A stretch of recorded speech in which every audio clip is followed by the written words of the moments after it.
वो प्रकृति है। कोई व्यक्ति अगर ये दावा करता है कि वो संघ का संस्थापक है, व्यक्ति की बात छोड़ो, कोई राजा अगर ये कहता है, अशोक जैसा सम्राट, कि संघ उसने बनाया है, तो भी बेकार की बात है। अगर बुद्ध भी ये कहते हैं कि संघ उन्होंने इजाद किया है, उन्होंने डिस्कवर किया है, उन्होंने बनाया है, उन्होंने क्रिएट किया है, ये भी गलत बात है।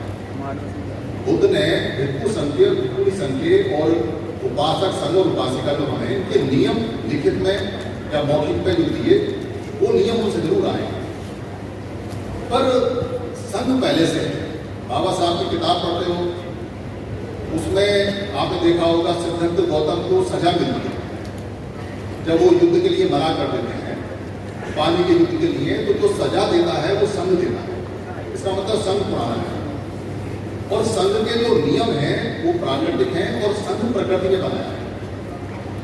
संघ प्रकृति ने इसलिए बनाया है क्योंकि जितने भी जानवर हैं पूरी दुनिया में, जितनी मधुमक्खियां हैं, जितनी मक्खियां हैं, जितनी मछलियां हैं, जितने पक्षी हैं, जितने शेरों के झुंड हैं, जितने हिरणों के झुंड हैं, जितने जानवरों के झुंड हैं और जितने मानव के झुंड हैं, क्योंकि मानव में पहले झुंडों का रहता था, आदि मानव, वो प्रकृति से सीखा है और उसने ये जाना कि अगर इकट्ठे रहते हैं तो जिंदा रहते हैं, इकट्ठे रहते हैं तो सुरक्षित रहते हैं, इकट्ठे रहते हैं तो बच्चे हमारे बच जाते हैं। शेरों के जब झुंड आते हैं तो बच्चों को बीच में कर लेते हैं हिरण, और वो चारों तरफ सुरक्षा के लिए जो बड़े बड़े ताकतवर हिरण है वो खड़े हो जाते हैं।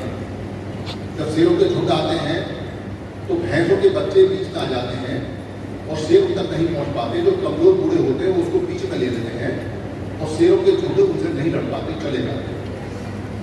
और जब अकेला शेर कहीं घूमता है तो कुत्तों के झुंड उसको फाड़ के खा जाते हैं। इस झुंड को संघ बोलते हैं। ये संघ पूरी दुनिया में अगर सबसे पहले कहीं इसका कंसेप्ट मानव के अंदर आया और इसके नियम बनाए, तो वो हमारे जो महापुरुष हैं, जो हमारे महासभा हैं, जो हमारे लोग हैं, उनसे पहले किया बुद्ध के उन्होंने बनाया। इसलिए जो भी संघ चलता है पूरी दुनिया में या पूरी दुनिया में जितने भी संघ हैं, वो सारे संघ हमारी कॉपी हैं, वो सारे संघ हमारे फोटो कॉपी हैं। हमारे यहाँ संगठन नहीं होता था, हमारे यहाँ कोई प्रधान नहीं होता था, हमारे यहाँ कोई जनरल सेक्रेटरी नहीं होता था, हमारे यहाँ कोई सचिव नहीं होता था, और हमारे यहाँ कोई जाति भी नहीं होती थी, हमारे यहाँ कोई वर्ण भेद नहीं होता था। हमारे यहाँ सिर्फ दो शब्द चले, एक समण और एक वमन। ये समण लोग जो थे, जैसे आज आप सारे यहाँ कितने बैठे हैं अपने आप को भारतीय बोलते हैं, पर भारतीय से पहले हमारी पहचान क्या है कोई नहीं बता सकता इतिहासकार, क्योंकि आपकी वो पहचान पूर्ण कर दी गई, खत्म कर दी गई। आपको पता ही नहीं कि आपकी जो राष्ट्रीय पहचान है वो क्या है। भारत शब्द तो तब का है जब बुद्ध ने इसके अंदर आभा भरी और ये आभा में रथ हुआ। जब पूरा ये क्षेत्र आभा में रथ हो गया तो आभा रथ को भारत बोलते हैं, तो ये भारत बना। पर भारत से पहले क्या बोलते थे? ऐसा नहीं हो सकता कि सम्राट प्रियदर्शी अशोक महान के जब पूरा का पूरा उन्होंने सारी की सारी हमारा सबसे बड़ा क्षेत्र बनाया, जिसको महाभारत बोलते थे, इसमें नेपाल आता है, इसके अंदर बर्मा आता है, जिसके अंदर ईरान का क्षेत्र आता है, अफगानिस्तान आता है, बांग्लादेश आता है, पाकिस्तान आता है, श्रीलंका आता है। इतने बड़े क्षेत्र का जो प्रियदर्शी सम्राट धम चक्र बंतु, धम चक्र मतलब धम का चक्र चलाते थे, सम्राट अशोक अगर थे, तो हम अपने आप को क्या बोलते थे? ये आपको कोई नहीं बताने वाला। ये इसलिए नहीं बताने वाला क्योंकि इस शब्द में आपके देश के मालिकाना हक की खुशबू आती है, आपके देश के मालिकाना हक होने की और आपके जेन्युइन मालिक होने की इसके अंदर पूरी पूरी कुंजी है। क्योंकि जब आप ये कहते हो कि हमारी पहचान उस समय क्या थी, तो हर चीज खत्म हो जाती है। आपकी जाति खत्म हो जाती है क्योंकि जाति उस समय थी नहीं, आपका भेद खत्म हो जाता है क्योंकि भेद खत्म उस समय था नहीं। और आपको अचानक याद आता है जब आप हमारे होनहार इतिहासकार जो अमेंदर ने लोगों ने खोज की 6 में लगातार लगे, वो बताते हैं कि यहाँ 7 प्रकार के समूह हुआ करते थे जो मैगजीन्स ने हिंदी का बुक में लिखे हुए और नेट पर अवेलेबल है। इसलिए समझ सबको कोई नहीं बताता। और हमारे जितने भी संगठन चलाने वाले लोग हैं और जितने भी ऐसे लोग हैं जो समाज में काम कर रहे हैं, वो समण नाम से घबरा जाते हैं। पर इतना महान समण शब्द गया कहाँ? क्योंकि शब्द बदले गए हैं या बिगाड़े गए हैं। तो जो बिगाड़ा गया है, जो बदला गया है, आपने देखा होगा हमारे जो इतिहासकार हैं वो कहते हैं कि दो तरह की संस्कृति होती है। संस्कृति मतलब दो तरह के लोग हैं। वो कहते हैं एक होते हैं ब्राह्मण और एक होते हैं श्रमण। ये जो ब्राह्मण शब्द है आपको पूरे भारत में मिलेगा। आप केरल में चले जाओगे आपको केरल का ब्राह्मण मिलेगा, आप तमिलनाडु में जाओगे तमिलनाडु का ब्राह्मण मिलेगा, आप अगर बिहार जाओगे बिहार का ब्राह्मण मिलेगा। उनकी भाषाएं अलग है पर वो अपने आप को ब्राह्मण बोलते हैं, ब्राह्मण बोलते हैं। तो जब ब्राह्मण आपको मिलता है तो श्रमण कहाँ गया? क्योंकि अगर ब्राह्मण है ब्राह्मण है तो श्रमण भी होगा। 175 करोड़ लोगों में से अगर चंद लोग ब्राह्मण हैं तो बाकी लोग श्रमण हैं, वो कहाँ गए? उनकी पहचान कहाँ गई? ये 120 करोड़ से ज्यादा लोग तो एक साथ एक परिवार के हैं, इनका वो शब्द कहाँ गया? वो शब्द गया नहीं, वो आपके आंखों के सामने बदल गया।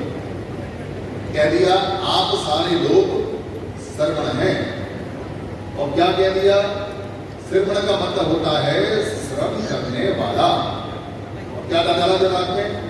जन्मजात श्रम करने वाले श्रमिक लोग। और क्या कह दिया? श्रम कार्ड, श्रमदान, श्रम मंत्रालय, श्रमिक, ये चीजें, यानी कि मेहनत भी करो और दान भी करो। या आइडेंटिफाई कर लो कि तुम जन्मजात श्रमिक हो, उसका कार्ड बनवाओ। पर अगर आप बाबा साहब की बात मानोगे और बाबा साहब के अनुसार उनका 16वां वॉल्यूम पढ़ो, ये 16वां वॉल्यूम जरूर पढ़ना चाहिए। क्योंकि बाबा साहब अम्बेडकर ने एक किताब 16वां वॉल्यूम में दी है। ना तो वो जो किताब देके गए मराठी की डिक्शनरी देके गए, ना वो इंग्लिश की देके गए, ना वो फ्रेंच की देके गए, ना वो जर्मनी की देके गए, ना वो संस्कृत की देके गए, वो पाली की डिक्शनरी देके गए। और उस समय देके गए जब पाली को कोई नहीं जानता था पाली क्या है।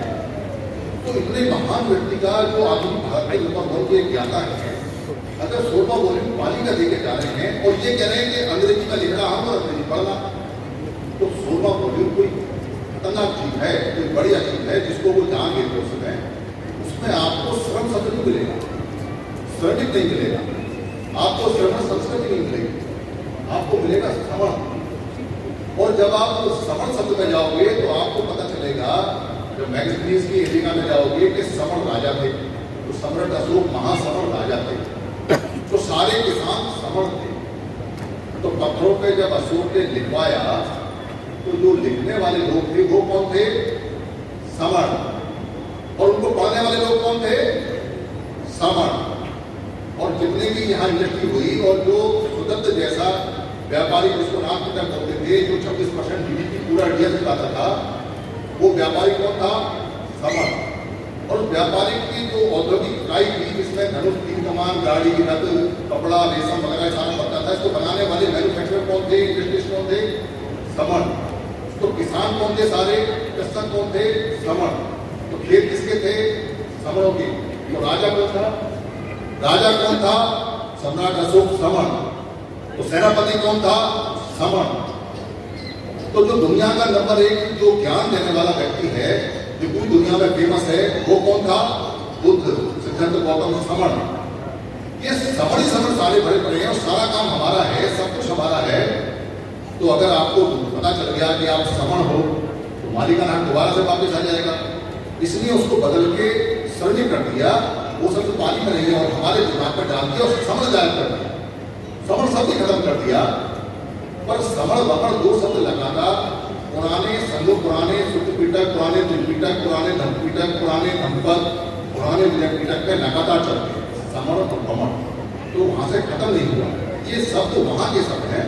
इसलिए बाबा साहब की सारी बात पत्थर की लकीर है, जो उन्होंने लिखा हुआ है, ये शब्द उनका कमाल का है। और ये छोटी सी किताब है 16वां वॉल्यूम, इसको जरूर पढ़ना चाहिए और इसको देखना चाहिए। तो जो श्रमण है और जो संघ है, इसकी दिक्कत कहाँ आ रही है? इसकी दिक्कत ये आ रही है कि बाबा साहब अम्बेडकर ने ये कहा हमको कि आपको एजुकेट करना है, आपको एजुकेट होना है और आपको ऑर्गेनाइज होना है। पर हमारे जो लोग हैं वो बाबा साहब को समझे नहीं। अंग्रेजी में उन्होंने डिक्शनरी में देखा और उन्होंने देखा कि ऑर्गेनाइज का मतलब संगठन है, जो हिंदी वाले लोगों ने बदल के लिखा हुआ है। पर पाली की डिक्शनरी आप उठाओगे तो उसमें संगठन का मतलब बड़ा खराब, बेकार, घटिया है। जब हम ये कहते हैं ना कि यहाँ दो भाइयों में ठन गई, इनमें आपस में ठन गई, तो ठनने का मतलब लड़ाई होती है।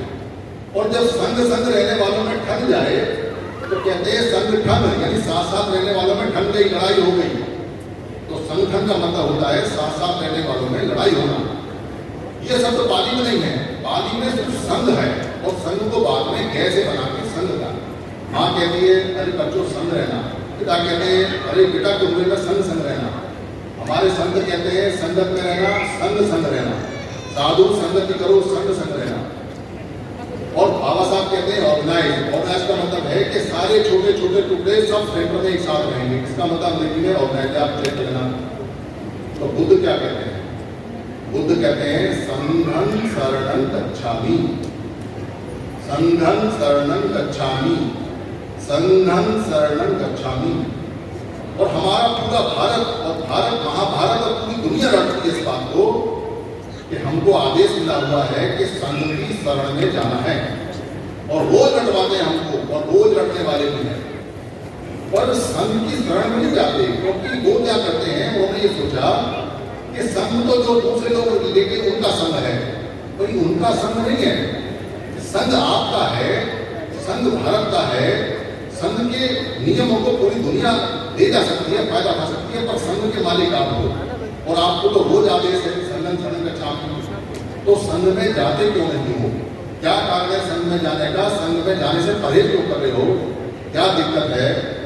तो इस बात को बहुत सारे विद्वानों ने जाना, और समझा। बहुत सारे विद्वान हैं इस संघ के पीछे।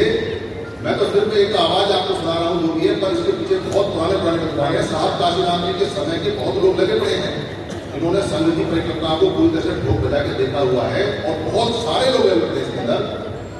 तो ये पाया कि जिन लोगों का संगठन था वो संगठन का कंसेप्ट हमें ले लिया, हमें दे दिया, और जो हमारा संघ का कंसेप्ट था वो लोग लेके चले गए।